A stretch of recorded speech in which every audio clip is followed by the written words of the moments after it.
Halo pemirsa JPR TV dari Sabang sampai Merauke, dari Miangas hingga Pulau Rote. Bertemu lagi bersama saya Muna Azharinisak dalam program Kominfo Newsroom.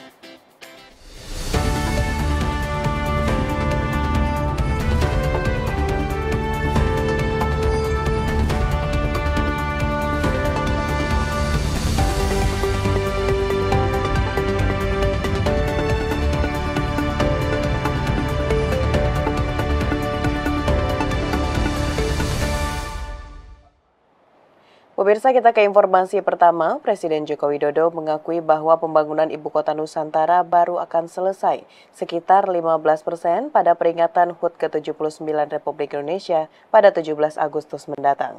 Presiden menegaskan dirinya menunggu kesiapan infrastruktur sebelum berkantor di IKN.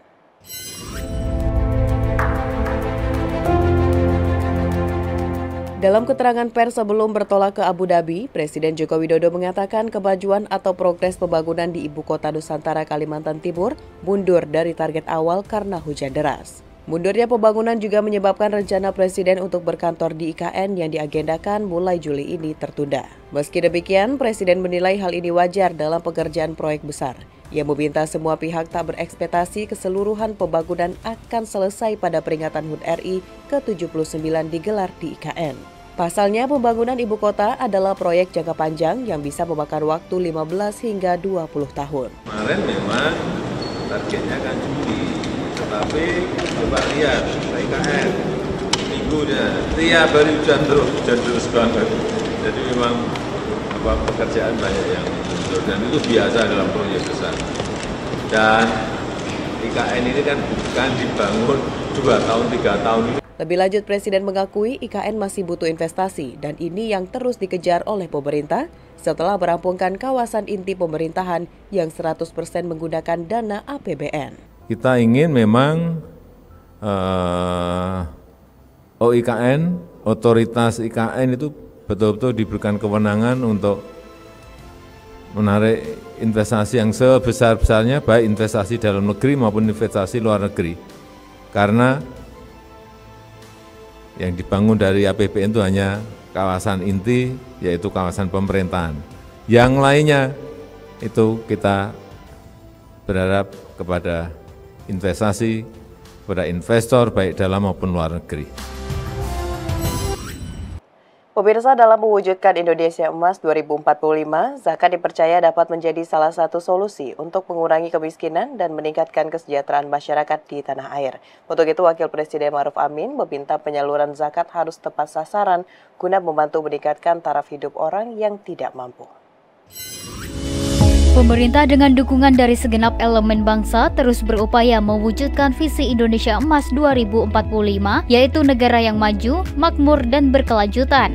Dalam menuju keberhasilan cita-cita ini, zakat dipercaya dapat menjadi salah satu solusi untuk mengurangi kemiskinan dan meningkatkan kesejahteraan masyarakat di tanah air.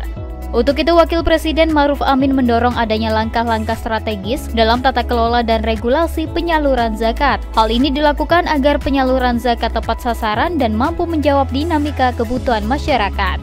Kebermanfaatan zakat dalam upaya pengentasan kemiskinan tidak hanya diarahkan untuk mengentaskan mustahik atau penerima zakat dari garis kemiskinan ekstrim, tetapi juga memberdayakan mustahik agar bertransformasi menjadi muzaki atau pembayar zakat. Pastikan penyaluran zakat tepat sasaran dan tepat manfaat dengan basis data yang akurat, utamanya pada program yang berkaitan dengan pengentasan kemiskinan.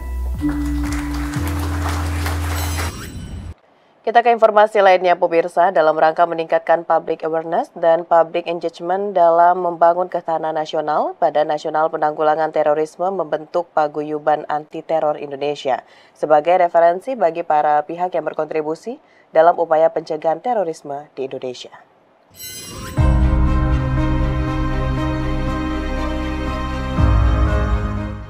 Badan Nasional Penanggulangan Terorisme membentuk Paguyuban Anti Teror Indonesia sebagai wadah silaturahmi dan wadah perjuangan para tokoh anti teror Indonesia yang berbadan hukum. Kepala BNPT Komjen Pol Riko Amelza Daniel memandang pengalaman, pengetahuan, dan koneksi yang dimiliki berbagai tokoh Polri, TNI, aparatur sipil negara, serta masyarakat yang memiliki syarat pengalaman di bidang penanggulangan terorisme merupakan kekuatan penting yang diperlukan negara sebagai referensi bagi para pihak yang berkontribusi dalam upaya pencegahan terorisme.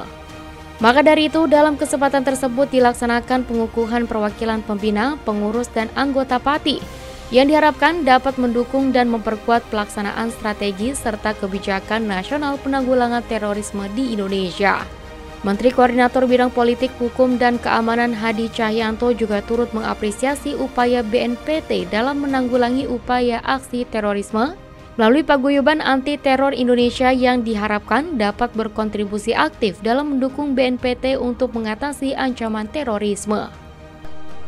Diresmikan satu organisasi, satu paguyuban, yaitu Paguyuban Anti Teroris Indonesia yang disingkat PATI. Dengan harapan PATI ini bisa menjadi satu paguyuban yang bisa memberikan kontribusi kepada BNPT terkait dengan bahaya-bahaya atau masukan-masukan untuk kebaikan lembaga, yaitu Badan Nasional Penanggulangan Teroris. Pemirsa, Ditjen Imigrasi berencana akan menertibkan para warga negara asing atau turis di Bali. Penertiban ini merupakan respon Ditjen Imigrasi akan banyaknya pelanggaran lalu lintas oleh para warga negara asing tersebut. Ditjen Imigrasi akan berkoordinasi dengan kepolisian untuk penertiban. Sanksi yang dijatuhkan beragam, mulai dari tindakan administratif hingga sanksi deportasi.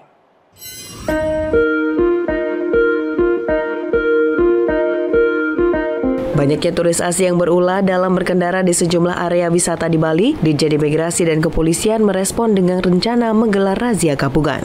Ketua Tim Pengawasan Direktorat Pengawasan dan Penindakan Keimigrasian Arif Eka Rianto dalam press briefing di kantor Ditjen Imigrasi menyebutkan akan memberikan tindakan administratif bagi turis asing yang melanggar lalu lintas. Sanksi administratif bagi turis asing berupa deportasi dan pembatalan izin tinggal di Indonesia.